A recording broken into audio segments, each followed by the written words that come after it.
Ano po ang pagkakaiba ng mga hayop sa ating mga tao?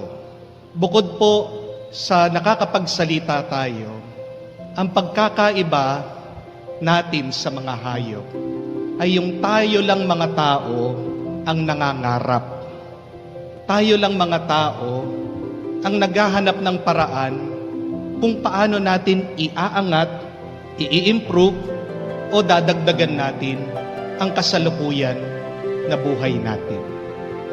There are no animals who dream of becoming better, who dream of becoming more than who they are.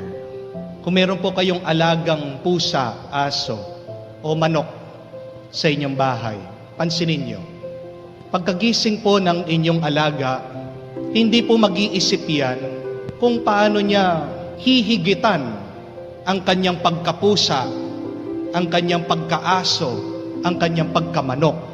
Wala pong nagrereklamong aso dahil hindi masarap yung binibigay niyong pagkain sa kanya.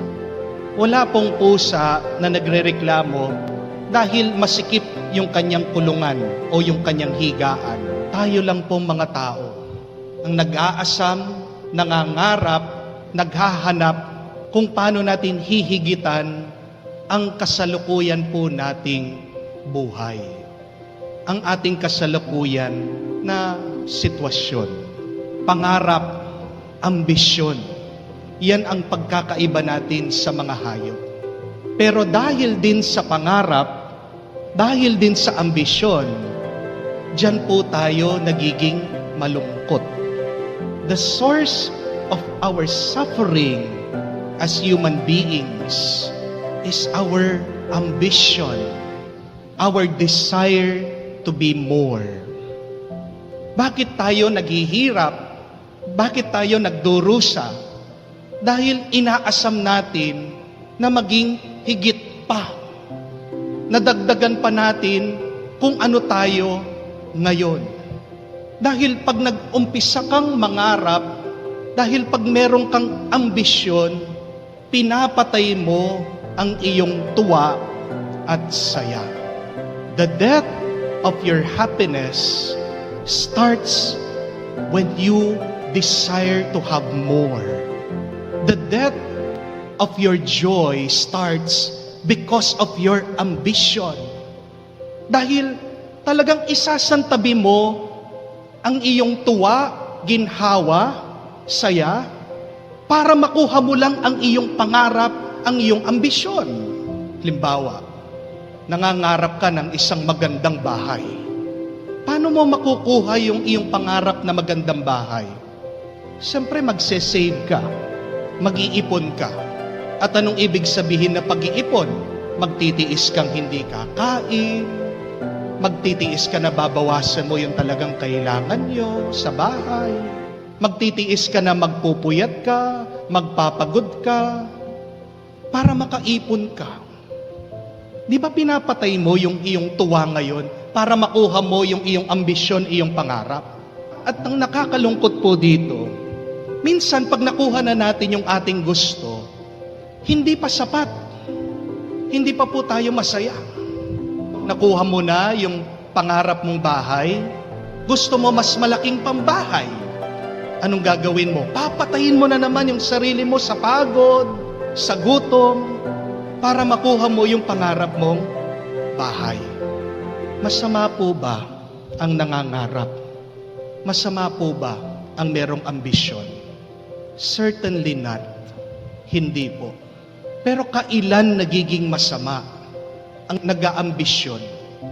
Kailan nagiging masama ang nangangarap? Nagiging masama po ito kung papatayin mo ang iyong sarili para sa iyong pangarap. At kung papatayin mo ang iyong tuwa para sa iyong pangarap. Sabi nga ng ating Panginoon, what profit is it for a man to gain the whole world and yet loses his or her soul? Aanuhin mo ang lahat ng ito, nakuha mong pangarap, pero nawala naman ang lahat sa iyo, kasama na mismo ang iyong sarili, ang iyong kaluluwa. Mag-ingat tayo pag tayo po ay nangangarap at nag-aambisyon. Kasi baka meron kang sinasakripisyong mas mahalaga. Baka hindi mo naman talaga kailangan yung pangarap na yan, yung ambisyon na yan, para maging masaya ka. Pwede kang maging masaya kahit wala yung pinapangarap mo o yung inaambisyon mo sa iyong buhay. Yan ang pinapaalala ng ating Panginoon. Dito sa dalawang alagad niya, nag-aambisyon, umangat, nag-aambisyon na magkaroon ng kapangyarihan. Pinapaalala niya, imbis na mangarap kayo na umangat, imbis na mangarap kayong magkaroon ng kapangyarihan, bakit hindi nyo gawing ambisyon ang tumulong, ang maglingkod? Instead of dreaming, desiring for more power, wealth, while not desire to serve, to love, and to give. Kala kasi natin, pag nagkaroon tayo ng mas marami sa ating buhay, magiging mas madali ang ating buhay. That is how we think. We believe that if we have more, then life will be easier. But we will come to know and realize that having more makes life more difficult. Misa nga pag mas marami ang bagay sa iyong buhay, misa nga pag mas marami ang ari-arian mo o pera mo, kayamanan mo sa buhay, nagiging mas mahirap ang iyong buhay. Nagiging mas problematic ang iyong pag-iisip. Naalala niyo po, nung bata tayo, pag merong palaro sa eskwela, isa po sa mga laro yung tinatawag nilang three-legged race. 3 pong mga bata, itatali po nila yung paa nila. Pagkatapos unahan po sa finish line. Pansinin niyo po, alalahanin niyo, 3 na yung paa na gumagana. Pero bakit pag nagumpisa sila doon sa kanilang karera, ay hindi maayos yung kanilang paglalakad? Mag-uumpisa itong madadapa, nahuhulog, napakahirap ng kanilang paglalakad, ng kanilang pagsulong. Which is better, having 3 legs or just 2? Ano pong mas madali? Yung 3 paa nakatali o yung 2 lang? 2. Sapat na yung 2. Pero tingnan nyo, dinagdagan mo ng 1, naging mahirap. Dagdagan mo pa yung 4, tali mo. Lalo nang mas mahirap. Kasi ang aral po doon, having more does not make it a lot easier. Ganyan din pong paalaala ng ating Panginoon.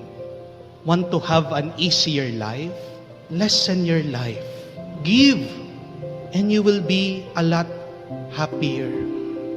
Tandaan niyo po ito. When you dream to have more, you will be frustrated and disappointed. But when you dream to serve and to give, be ready to be happy and fulfilled. Bakit po? Kasi pag nangangarap ka na magkaroon ng higit pa, merong posibilidad na hindi mo makukuha yung iyong inaasam. At pag hindi mo nakuha ang iyong inaasam, ang iyong gusto, ano yung nararamdaman po natin? Nagagalit tayo. Nanggigigil tayo. Pero pag nakuha naman natin yung ating gusto, anong susunod na problema? Gusto pa natin. Hindi pa sapat. Pero tignan niyo po, pag ang pangarap mo sa buhay ay kung paano ka makakatulong. Pag ang pangarap mo sa buhay ay kung paano ka makakapagbigay at kung paano ka makakapagmahal, you will always have a smile in your face. Panay kang nakangiti at may galak sa iyong puso because we can always give. Hindi tayo kauubusan sa pagbibigay. Father, wala naman po akong masyadong maraming pera at ari-arian.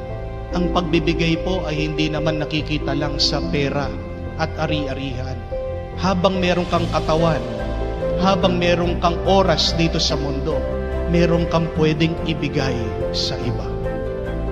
Hindi po tayo kauubusan, pero pag hinahabol mo yung iyong pangarap, yung iyong ambisyon, kauubusan ka.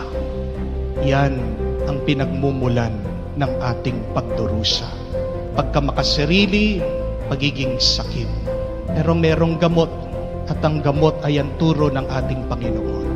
Dream to give. Dream to serve. Dream to love.